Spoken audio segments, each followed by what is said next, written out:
Now, the problems that I mentioned with meat, too much fat, too much protein, and no fiber, are common to all meats, whether it be red meat or poultry or fish. Have no illusions. Animal muscle is animal muscle, and they all have too much fat, too much protein, and no fiber.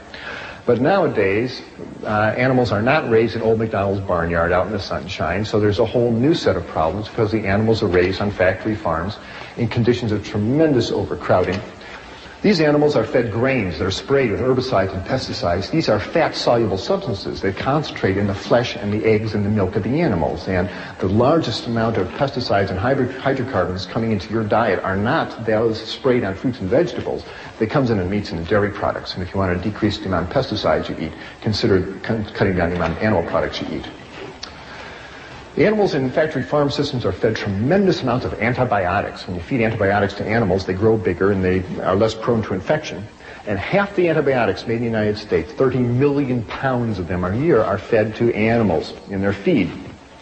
Well, what happens when you feed a potent animal, when you feed an animal a potent antibiotic like lincomycin, tetracycline, sulfonamides, ampicillin?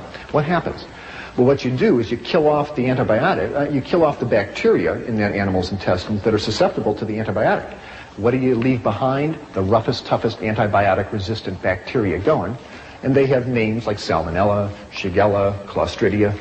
You eat an underdone piece of chicken or burger with Salmonella bacteria on it, you're going to be very sorry. It rips up the lining of your intestine, gives you a bloody diarrhea. If you're an adult, it'll put you in the hospital with an intravenous going, and if you're a child, it'll dehydrate you and kill you. On this continent, over 4 million people every year get sick with salmonella food poisoning, largely from eating poultry and meat. The chicken carcasses are brought into the kitchen and slopped around all over the cutting board, and it contaminates the utensils in the kitchen. And it's becoming a worrisome problem of major, major proportions. Antibiotics can lead to tainted meat. You bet they can, and more people are getting concerned about it. You don't have to give antibiotics to broccoli.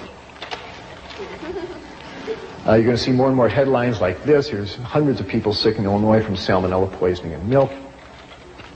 Here are underdone burgers causing salmonella food poisoning. Here's a dreadful one. 400,000 hens and 1 million eggs poisoned with polychlorinated biphenyls. This is an industrial chemical in electrical transformers that, when it's discarded from industry, winds up in the rivers and into the oceans and into the fish, and accumulates in the fish flesh. Do you know that half the Canadian fish flesh is not eaten by people? It's ground up and either made into fertilizer or added to animal feed. And here was a tremendous amount of PCB-contaminated fish flesh that was added to chicken feed, and the chickens ate the PCBs, and it wound up in the meat and in the eggs.